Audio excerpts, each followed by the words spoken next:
नमस्कार, स्वागत है आपका। अब देखिए सामने ध्यान दें।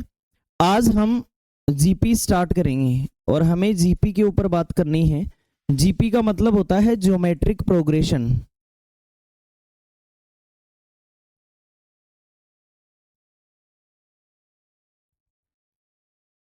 जीपी मीन्स हुआ ज्योमेट्रिक प्रोग्रेशन, जिसे हिंदी में हम गुणोत्तर श्रेणी बोलेंगे।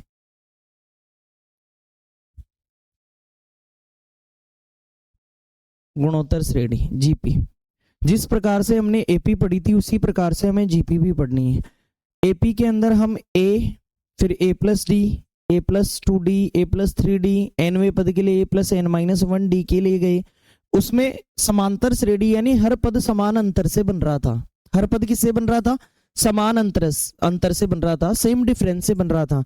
इस बार गुणोत्तर श्रेणी है और नाम से ही पता लग रहा है इस बार हर पद किससे बनेगा? गुणा करने से बनेगा और समान गुणा होना चाहिए। इस बार पाड़े नहीं चलेंगे। जितने भी टेबल चलती है हमारी, वह सारी टेबल हमारी समांतर श्रेणी में चलती है। लेकिन अगर जीपी की बात करें, गुणोत्तर श्रेणी की अगर हम बात करें, तो गुणोत्तर श्रेणी गुणा करने पर मान आता है। इसका मतलब अगर गुणोत्तर श्रेणी और समांतर श्रेणी में फर्क देखें तो क्या होगा? दोनों को कंपेयर करते हुए हम पढ़ेंगे।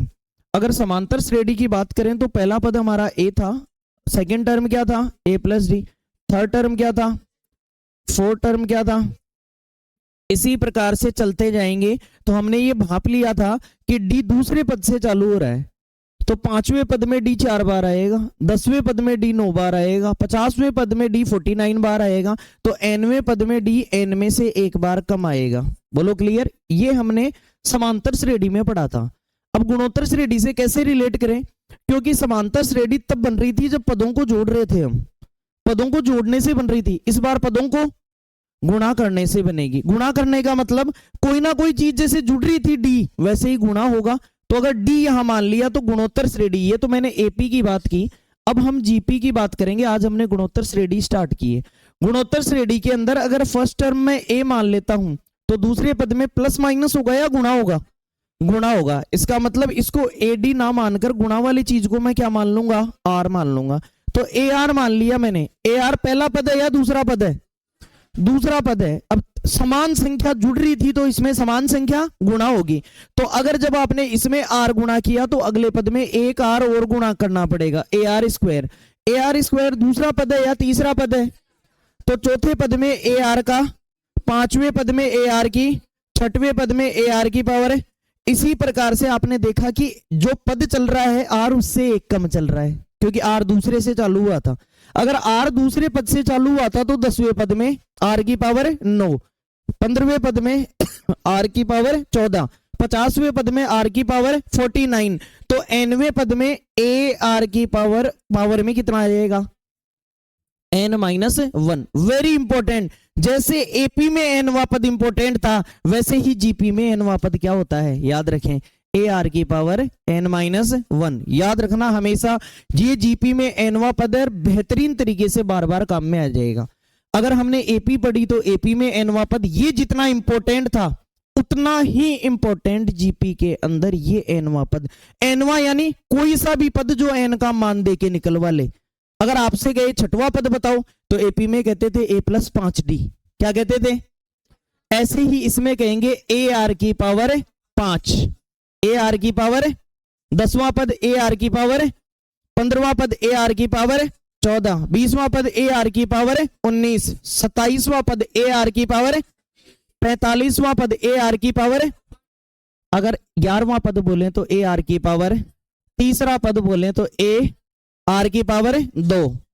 कुल मिला के ये हमें ध्यान रखना है, जिसके अंदर ए हमारा प्रथम पद होगा। ए हमारा क्या होगा? प्रथम पद होगा। आर हमारा, इसको फर्स्ट टर्म बोलेंगे। इंग्लिश में अगर बोलेंगे हम क्या बोलेंगे? First term. और आर हमारा होगा, यह आर की बात कर लेते हैं, इधर साइड में दिखा देता हूं एरो से मैं। ये जो आर होगा इसे सार्वनुपात बोलते हैं। क्या बोलते हैं? सार्वनुपात, कॉमन रेशियो। इसे कॉमन रेशियो बोलेंगे। तो अगर हमें जब एपी में डी निकालना रहता था तो अगले पद में से पहला पद घटा देते थे।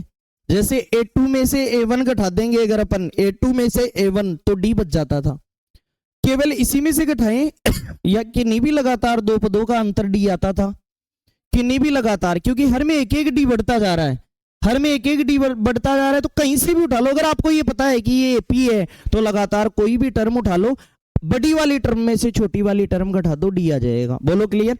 उसी प्रकार से इस बार सार्व अनुपात है, सार्व अंतर नहीं है, कॉमन रेशियो है, और कॉमन रेशियो में जब भी आपको इस कॉमन रेशियो R की जरूरत पड़े तो आपको हमेशा इसमें पदों को हम A1 A2 A3 A4 बोलते थे, इसमें पदों को हम बोलेंगे T1 T2 T3 T4, इसी प्रकार से nवें पद को Tn बोलेंगे, nवें पद को क्या बोलेंगे, Tn।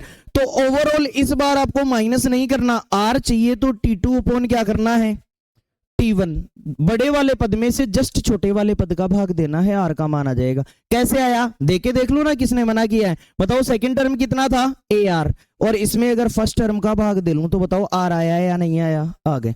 कहीं भी आप भाग देके देख सकते हैं, कॉमन रेशियो आ जाएगा आपके पास। जैसे मान लो आपको अगर ये कह रखा हो, ये कोई जरूरी नहीं है इन दोनों को ही उठाओ, किन्हीं भी लगातार पदों को डिवीजन में ले सकते हो। जैसे आपने T4 अपॉन T3 कर दिया, ऐसा कर दिया, तो बताओ T4 AR की पावर कितना होगा और T3 AR की पावर कितना होगा। ए से क्या कट गया, R स्क्वायर से पावर 2 बार कट गया, क्या आ गया। कुल मिला के मोटी मोटी बात मुझे ये समझ में आई कि किसी भी जीपी बनेगी तब जब समान संख्या गुणा होती जाएगी। समान संख्या क्या होती जाएगी, गुणा। एपी के लिए जैसे ए और डी इंपोर्टेंट था, ऐसे ही जीपी के लिए ए और आर इंपोर्टेंट है। ए और ए तो सीधा सीधा मिल जाएगा, पहला पद ही ए होता है, पहला पद ही ए होता है, याद रखना। आर तब मिलेगा जब सेकंड टर्म माइनस नहीं, सेकंड टर्म बटे फर्स्ट टर्म, थर्ड टर्म बटे सेकंड टर्म, 10वां टर्म बटे 9वां टर्म, 20वां टर्म बटे 45वां टर्म बटे 44वां टर्म। जब ऐसा कर रहे होंगे तो आर भी मिल रहा होगा। अगर ए और आर मिल रहा होगा तो किसी भी पद को निकलवाए तो हम ये वाला फॉर्मूला लगाएंगे, कौन सा, Tn बराबर ए आर की पावर n-1, ये nth टर्म ऑफ एनजीपी हो गया। बोलो क्लियर। छोटी सी बात आपको नोट करनी पड़ेगी, फिर हम शीट से ही चलेंगे। शुरुआत में टॉपिक को स्टार्ट करने के लिए आपको ये चीजें नोट करनी है, केवल एपी वाले मान को छोड़कर। एपी से मैंने रिलेट करके समझाया था, इन चीजों को आप नोट कीजिए।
हो गया नोट? ठीक है। अब देखिए फिर से बता रहे हैं एक बार आगे, ध्यान दीजिए। जैसे मान लो अब हम सीधा सीधा चलेंगे कि अगर कोई जीपी को स्टार्ट कर रहे हैं हम, तो जीपी अगर ए से शुरू हो रही है तो अगले टर्म में कोई ना कोई पद गुणा होगा जिसको हमने क्या मान लिया, ए आर। इसका मतलब हम सीधा सीधा ये कहेंगे कि ये क्या है बताओ, ये क्या है? तो T3 आप खुद बता देंगे ए आर का। क्यों आर स्क्वायर? क्यों? क्योंकि यहाँ आर मल्टीप्लाई हुआ था तो यहाँ भी क्या मल्टीप्लाई होगा, आर ही मल्टीप्लाई होगा। सेम संख्या मल्टीप्लाई में आती जाएगी। अगर मेरे से कोई T4 पूछे तो ए आर, T5 पूछे तो ए, अगर कोई मेरे से T9 पूछे तो, अगर TN पूछे तो। क्यों? क्योंकि 9वें पद में 9 माइनस 1, 5वें पद में 5 माइनस 1, चौथे पद में 4 माइनस 1, तीसरे पद में 3 माइनस 1, nवें पद में n माइनस 1 पावर आएगी आर में। क्लियर है? सबसे इंपॉर्टेंट जो चीज है वो यही है, यहां पर इसको अलग से लिख रहा हूं कि nth term of an GP, एनवा पद। कौन सा पद है? एनवा पद। जैसे एपी में A plus N minus 1 into D होता था, एनवा यानी कोई सा भी जिसके बारे में सवाल बोले वह एनवा पद होगा। छठवां है तो एन का मान 6 हो गया, 10वां है तो एन का मान 10 हो गया, 15वां है तो एन का मान 15 हो गया। तो एनवा पद होगा वो होगा T N equals to A R की पावर एन माइनस 1। इसे बड़े ब्रैकेट में इस प्रकार से बंद करना है, ये हमें आंसर दे।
अब हम धीरे धीरे क्वेश्चन भी करेंगे और क्वेश्चन के अंदर मैं आपको क्वेश्चन दे रहा हूं। सबसे पहले मैं आपसे पद निकलवाऊंगा, 2-3 पद दे दूंगा जीपी के और फिर कहूंगा 22वां बताओ, 6वां बताओ, 8वां बताओ। बताना कौन से फॉर्मूले से है, nवे पद के nth टर्म के फॉर्मूले से। वहां a plus N minus 1 into D हुआ करता था, यहाँ ए आर की power N minus 1, A R की पावर एन माइनस 1। ये वाला फॉर्मूला यहाँ लगेगा हर बार। जैसे एक छोटा सा एग्जाम्पल नोट आपने कर लिया होगा। नेक्स्ट एक एग्जाम्पल अपन यहां करते हैं। जैसे मान लो आपसे कहा जाए 4, 12, 36। आपको कभी भी क्वेश्चन में देगा नहीं कि ये जीपी है, दे देगा तो फिर क्या क्वेश्चन हुआ? फिर वो आपको खुद को एनालिसिस करना है कि जुड़ने से अगला मान आ रहा है या मल्टीप्लाई होने से मान आ रहा है, खुद को समझना पड़ेगा। जैसे एक बात बताओ, सेम संख्या जुड़ने से तो इसका अंतर तो 8 आ गया और इसका तो 24 हो गया, तो ये सेम थोड़ी हुआ, ये एपी नहीं है। तो फिर मैंने तुरंत दिमाग लगाया ये जीपी तो नहीं है गई, तो बताओ 3 से गुणा करने पर और 3 से गुणा करने पर पता लग गया ये तो 3 गुणा हो रहा है। इसका मतलब आर भी पता लग गया, आर का मान 3 है। आर का मान क्या है? 3 है। और फर्स्ट टर्म क्या है बताओ? 4, 4 है हमारा फर्स्ट टर्म। अब आपसे ये पूछा है 6वां पद ज्ञात करो इस एपी का, जीपी का। अब आप इसको कॉपी में लिखिए अपनी में, और 6th टर्म आपको बतानी है इस जीपी की, जहां सबसे पहले आप ए और आर लिखेंगे और फिर nth टर्म का फॉर्मूला लगा के आंसर बताएंगे।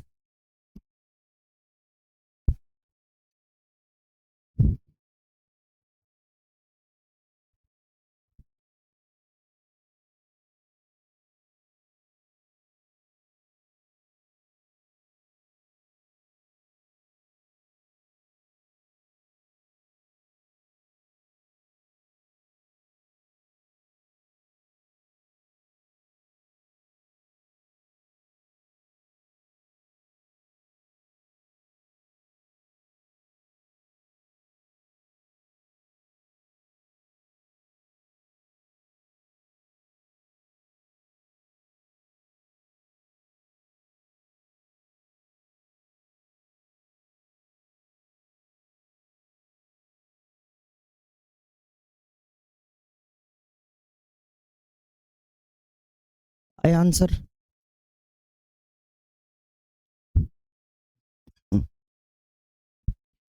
देखिए आप नहीं कर पाए तो एक सवाल समझ लो, कोई दिक्कत नहीं है, धीरे धीरे आपको समझ में आएगा। जैसे ये हमारी जीपी है, कैसे पता लगा कि ये जीपी है? अगले टर्म, अगले पदों को देखकर पता लगा। क्यों? क्योंकि मुझे इतना तो पता ही है कि 4 से 12 कितने गुना होता है, और ये 12 से 36 कितने गुना होता है? 3 गुना। अब यहां से फर्स्ट टर्म को देखते ही मैं समझ गया कि ए की वैल्यू कितनी है, ए की वैल्यू 4 है। अगर मुझे आर निकालना है और अगर ये सेम है तो मुझे 12 में 4 का भाग देना पड़ेगा। बताओ कितना निकल के आ जाए? सीधा सीधा दिख रहा है तो कोई बात नहीं, वरना मेथड ये कहता है कि दूसरे पद में T2 अपॉन T1 कर दो, T2 अपॉन T1 कर दो, आंसर आ जाएगा। चाहे इसमें इसका भाग दे दो 36 में 12 का, तो भी 3 ही आएगा। अब आपसे Tn पूछा है और Tn का फॉर्मूला ए आर की पावर n माइनस Tn पूछा है या T6 पूछा है? n का मान 6 रख के पूछा है। आपसे कहा है कि if n is equals to 6 then आप T6 बताओ। इसका मतलब छठवां पद पूछा है। क्यों दिमाग लगा रहे हो ज्यादा? छठवां पद ए आर की पावर 5 होता है। ए आर की पावर क्या होता है? आप यहां लिखो चाहे मत लिखो, हमें पहले भी पता है कि जिस पद की बात की जाएगी आर पावर में एक कम आएगा, तो ए आर की पावर 5 होता है। अगर मेरे पास ए और आर है तो उत्तर निकाला जा सकता है क्या? बताओ, ए और आर है तो उत्तर जरूर निकलेगा। T6 अगर मुझे बताना है तो ए की वैल्यू बताओ गुणा आर की वैल्यू बताओ, और 3 की पावर कितना है? पावर 5 का मतलब 3 5 बार गुणा में लिखा जाएगा। 3 अगर 5 बार गुणा में लिखा जाएगा तो 4 गुणा, 3 को 5 बार गुणा करना है तो करके देख लो। 3 तिया 9, 9 तिया 27, 27 ती 81, 81 ती 243, 243 आएगा अगर 3 की पावर 5 को आप एक्सपेंड करते हो तो 243। तो यहाँ 243, और जब इसको गुणा कर रहे होंगे 4 से तो 4 तिया 12, 4 चौक 16 और 1 17, 4 दूनी 8 और 1 9। ये आपका छठवां पद आ रहा होगा। कौन सा पद आ रहा होगा? छठवां पद आपका निकल के आ रहा होगा। अगर आपसे इसी सीरीज का चौथा पद पूछे तो क्या करेंगे? सीधा ही हो जाएगा। क्यों? क्योंकि 3 पद दे रखे हैं, चौथे पद के लिए केवल किससे गुणा करना है? आप ऐसा भी कर सकते थे छठवें पद पर जाने के लिए, जैसे ये 108 हो गया, फिर बताओ चौथा पद ये है तो पांचवा पद 3 से गुणा करने पर 300 कितना हो गया? 24। फिर 3 से गुणा करने पर छठवां पद आ जाएगा 900 कितना? 72। ये लो उत्तर आ गया।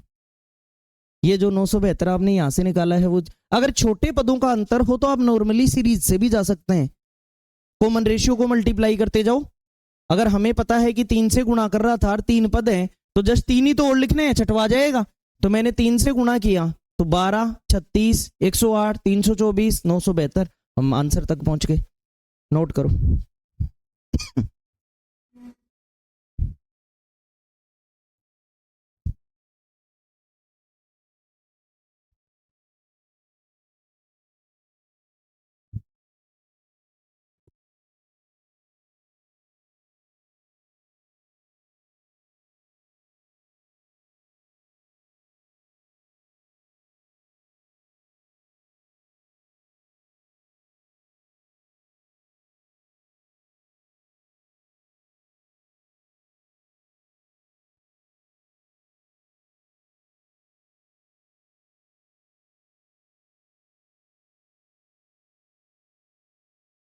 जैसे आपसे एक दो सवाल और पूछता हूं मैं, आप मुझे एक दो क्वेश्चन और बताना, ठीक है? रेडी? यस और नो? ठीक है। मैं आपको खुद दे रहा हूं कि एक जीपी के अंदर, एक जीपी है और उस जीपी के अंदर ए बराबर 216 है और डी बराबर 5/6 है। ए बराबर कितना है? 200। अच्छा डी आर है, सॉरी सॉरी, ये एपी की ऐसी क्या आदत पड़ी है, तो एपी पीछे ही नहीं छोड़ रही। आर का मान है 5 बटे कितना? 6। आपसे T4 पूछा है, T4 ये निकालना है। आंसर किसी को बोलना नहीं है, अपना आंसर निकाल के रखिए कॉपी में।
देखिए क्या करना है, सीधा सीधा दिख रहा है कि चौथा पद पूछा है। क्या पूछा है?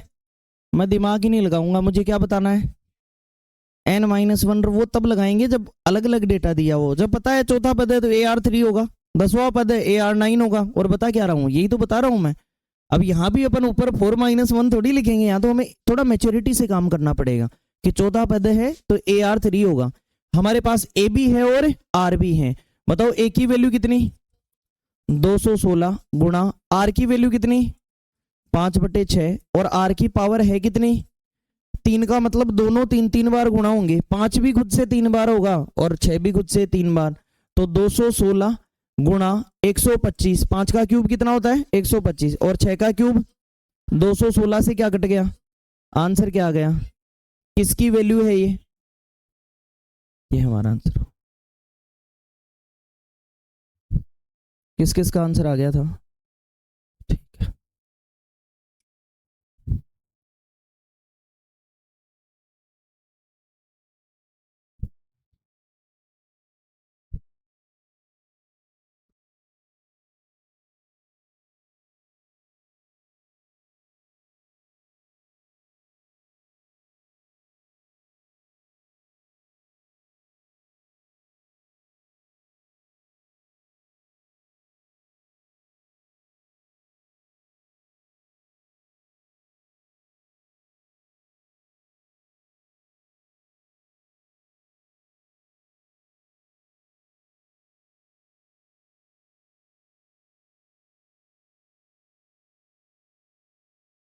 नेक्स्ट एक जीपी आपको गिवन है, जीपी दे रखी है।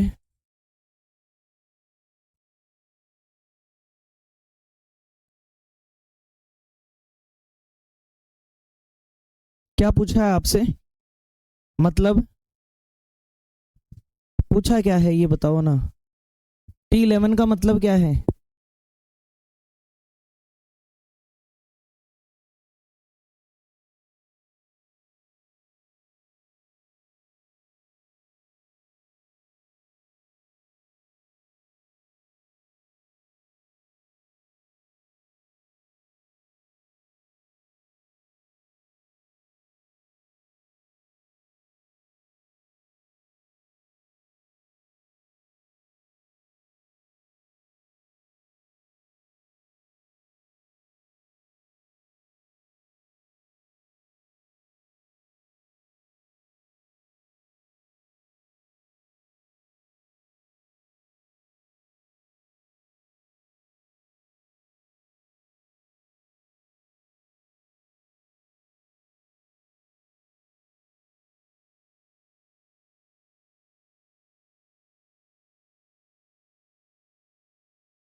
बताइए क्या पूछा है। सबसे पहले T11 देखते ही दिमाग में आया, सबसे पहले T11 देखते ही हमारे माइंड में आया कि AR की पावर कितना करना है, 10 करना है। बोलो क्लियर। यहां से हमें एक चीज और पता लग गई कि सबसे पहले A की वैल्यू फर्स्ट टर्म होगी कितनी, R तब आएगा जब सेकंड में फर्स्ट का भाग देंगे, कितना आएगा। ये दोनों मान हमारे पास आ गए। तो अब हम राजा जी, अब देखिए यहां से अगर हमें T11 निकालना है तो हम तुरंत कहेंगे A की वैल्यू कितनी, 6 गुणा आर की वैल्यू और पावर कितनी, हमेशा याद रखा करो 2 की पावर 10 तक के, मतलब 1 से लेकर, एक बार में क्या होता है, 2 बार में, 3 बार में। आजकल कंपटीशन में बहुत जरूरत है इस चीज की, आपको इन मानों का पता होना चाहिए कि क्या क्या क्या मान होता है। और 3 की पावर 1 से लेकर 3 की पावर 10 तक के मान वेरी इंपॉर्टेंट है, ये आजकल आने लग गए, यहाँ से एग्जामिनर यूज करता है चीजों को।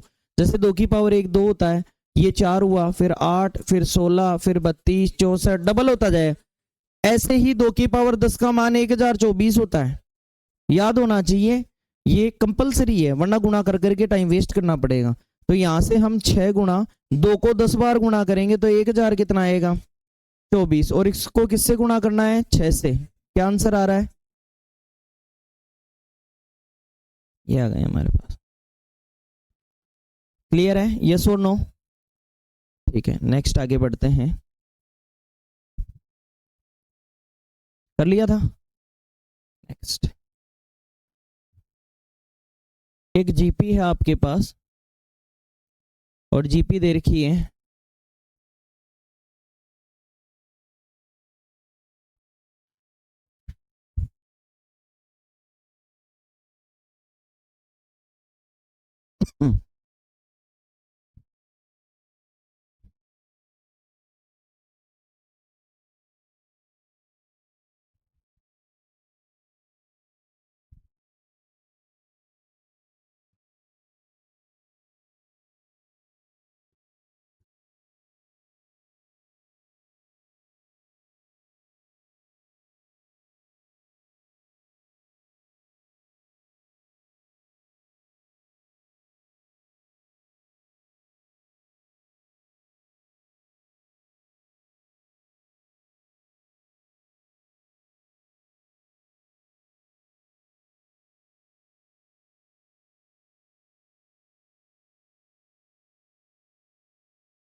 बताइए, हो गई क्या?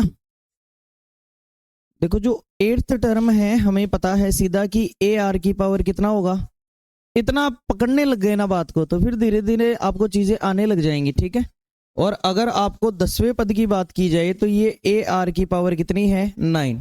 हमारे पास इस जीपी के अंदर ए की वैल्यू तो है कितनी बताओ, 3, और आर की value second upon first term पता करेगी। सेकंड अपॉन फर्स्ट से कितना निकल रहा है। आप नॉर्मली अपनी काबिलियत के अकॉर्डिंग देख के भी पहचान सकते हैं कि गुणा क्या हो रहा है, वही आर की वैल्यू है। आप सेकंड पद second term upon first term भी कर सकते हैं, बाकी आप पहचान के भी कर सकते हैं कि हो क्या रहा है, चल क्या रहा है, दूसरा पद क्या करने से आ रहा है, तो 2 से गुणा करने से आ रहा है, तो आर की वैल्यू 2 हो गई। तो बताओ यहां से फर्स्ट टर्म अगर मैं लिखूं तो फर्स्ट टर्म है कितना हमारा 3, और गुणा बताओ 2 की पावर कितनी 7, 2 को 7 बार गुणा करने पर क्या आता है 128, 3 गुणा कितना हुआ 384। ये हमारा 8वां पद होगा। कौन सा पद होगा 8वां पद।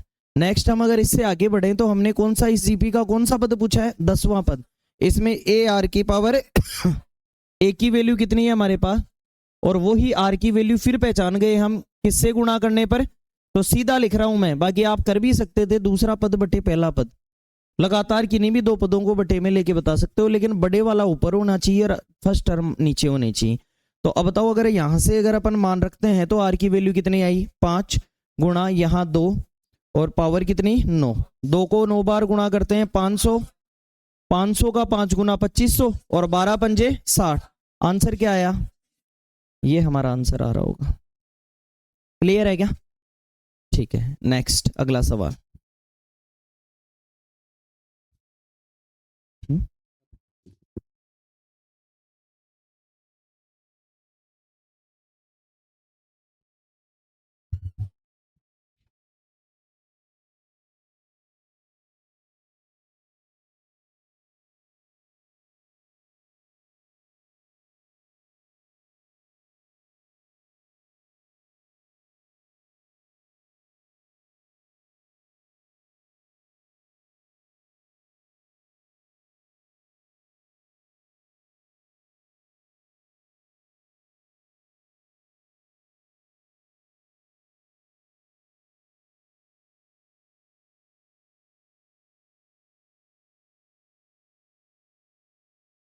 इन ए जीपी, एक जीपी के अंदर first term is 7 and common ratio is 2, then find 12 term. 12वां पद क्या आएगा उसका, ये आपको बताना है।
कर लिया। देखिए अगर 12वां पद है तो आपका ए आर की पावर कितना होगा 11, जहां पर ए का मान 7 है और आर का मान 2 है, तो 7 गुणा 2 की पावर कितना है। अब हम थोड़ा सा एडजस्ट होने लगे हैं, 2 की पावर 11 भी अब हमें कोई फर्क नहीं डालती, क्योंकि हमें 2 की पावर 10 का पता था। 2 की पावर 10 कितना होता है 1024, तो एक पावर और गुणा करेंगे तो उसका डबल हो जाएगा, 1024 का डबल 2048। आप गुणा कर 2 को 11 बार गुणा करने का मतलब हुआ 2 को 11 बार गुणा करो, ऐसे करेंगे तो जरूर आपको ये आंसर मिलेगा। और हमें ये बात तो याद ही होनी चाहिए कि 2 की पावर 10 का मान कितना होता है 1024। तो अगर 1 2 और लाके गुणा कर देंगे तो 2 11 बार आ जाएगा, तो 1024 में 1 2 और गुणा कर दो, तो 1024 में 1 2 और गुणा किया तो 2000 कितना हुआ, और इसका 7 से मल्टीप्लाई किया, क्या आंसर आ रहा है 14,000, ये आ रहा होगा, ये आंसर आ जाए।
सामने ध्यान दीजिए, आपको सीधा सीधा नजर आ रहा है कि ए की वैल्यू कितनी है और आर की वैल्यू कितनी है, आधा।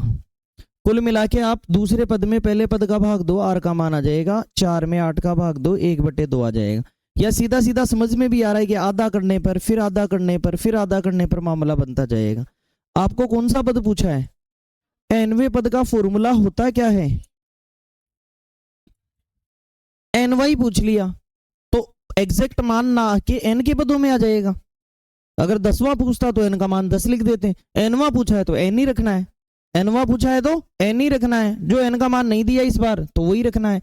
अब क्या करें, tn और मान रखिए आप a का मान, बताओ a का मान कितना 8 है, गुणा d r का मान कितना है और पावर कितनी है n-1। बोलो क्लियर। अब मुझे ऐसा लग रहा है कि ये 2 की पावर 3 है, 8 2 की पावर कितनी है, 2 को 3 बार गुणा करने पर 8 आता है। करके देखो ना, इतना नॉलेज हमें गेन करना पड़ेगा।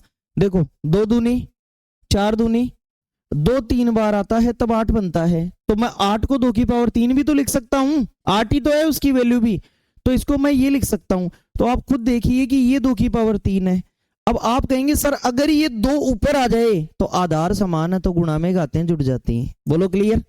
तो ऐसी कोई प्रक्रिया है क्या जिससे नीचे का 2 ऊपर आ जाए, तो ऐसा इंडाइसेस एंड शर्ट्स जब हम नंबर सिस्टम में पढ़ेंगे तब जानेंगे कि हर को अंश की जगह लिखने पर और अंश को हर की जगह लिखने पर लिखा जा सकता है, लेकिन घात का चिन्ह बदल दो, बस पावर का साइन चेंज कर दो।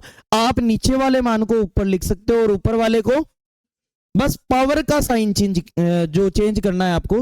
कैसे, अब सामने ध्यान दें, जैसे मैं 2 को ऊपर लिखना चाहूं, नीचे 1 को लिखना चाहूं तो 2/1 लिख सकते हो, लेकिन आफ्टर दैट ये माइनस का 1 है, ये तो किसका हो जाएगा, और ये जो n प्लस का है ये किसका हो जाएगा। मैंने माइनस की चीज को बाद में लिख दिया और प्लस की चीज को पहले, कोई फर्क नहीं पड़ता इससे। मैंने माइनस की चीज को बाद में लिख दिया, प्लस को पहले लिख दिया, n को पहले पहले माइनस लगा के भी लिख सकते थे आप, कोई फर्क नहीं पड़ता।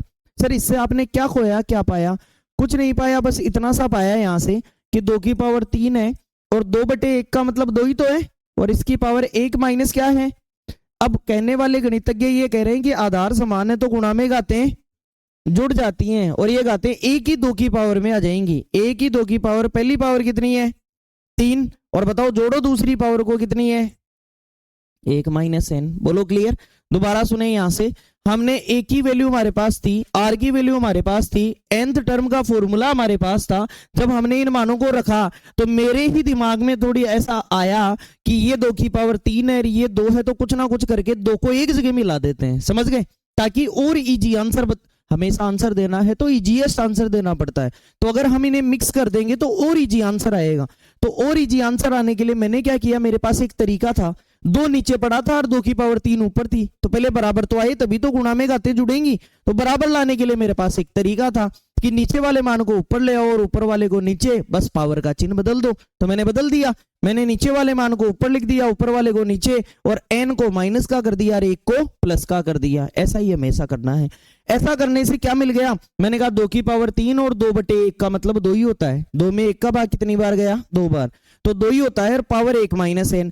अब आधार बराबर हो गए, और एक नियम ये कहता है कि आधार बराबर है तो गुणा में घातें एक ही 2 की पावर आ जाएंगी दोनों जुड़ के। तो एक ही 2 की पावर, पहली घात कितनी है 3, और जोड़ो दूसरी घात क्या है 1 - n, और सरल कर देते हैं 2 की पावर 3 और 1 माइनस में, यही हमारा tn का मान है।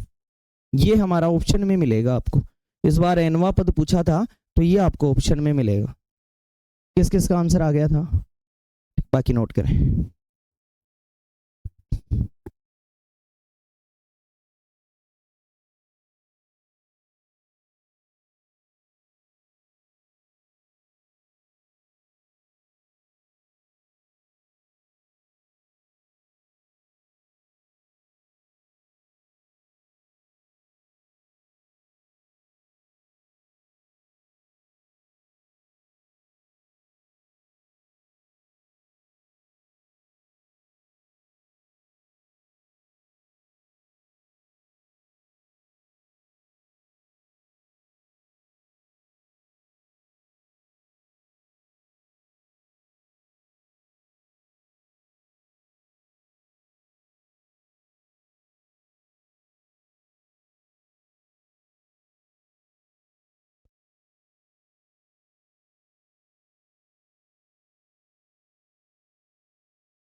देखिए कुल मिला के आज हमने क्या किया उसके ऊपर एक बार ओवरव्यू रिपीट करते हैं उस चीज को। आज हमने क्या किया,